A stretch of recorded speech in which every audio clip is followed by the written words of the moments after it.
Why don't we switch to Mr. Blumenfield, and then when Cedillo returns,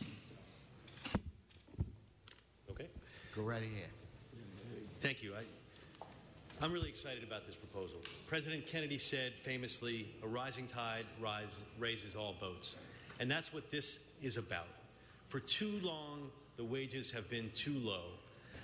And as we mentioned, and many folks mentioned, this is about a $5.9 billion raise, 800,000 people. This is about moving people out of poverty. It's unconscionable for someone to be able to work full-time and still live in grinding poverty. That's why I'm very excited about this proposal that we're moving forward. And I have been at the beginning. I've had a number of concerns, and I'm pleased that a lot of these concerns, some of the major concerns, are addressed in the amendments that are put forward.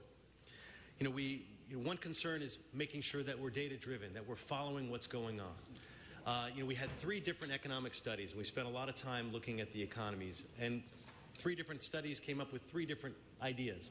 One study said the sky is going to fall and we're going to lose all these jobs. Another study said basically earnings are going to go up, but it's going to be offset to some extent by jobs. And then the third study said no, earnings are going to go up and jobs are going to go up because people are going to have more money in their pocket. That money is going to go on the street, and it's going to be a rising tide. And I hope and pray that the third option is what happens. But nobody really knows what the impact is going to be. And I've been pushing all along that we have some sort of monitoring and review, and I'm pleased that we included that in this proposal. So that we're doing this, we have the schedule, we're moving forward, but we're going to look very carefully at the economics so that if we need to make adjustments, if there's something that we need to do for a particular industry, a policy to help make sure that all workers are benefiting out of this, we can do that. And that's one of the improvements I think that was put in this bill, which I feel very good about in terms of having more monitoring in there. And I want to thank the people at UCLA Anderson Forecast because they spent a lot of time working with me on that issue and looking at the earnings and how we can predict that and how we can measure that in the future. This is an exciting policy. We want to measure it not only for ourselves, but so that we can show the rest of the state and the rest of the country, and we can lead the way. Another area had to do with nonprofits.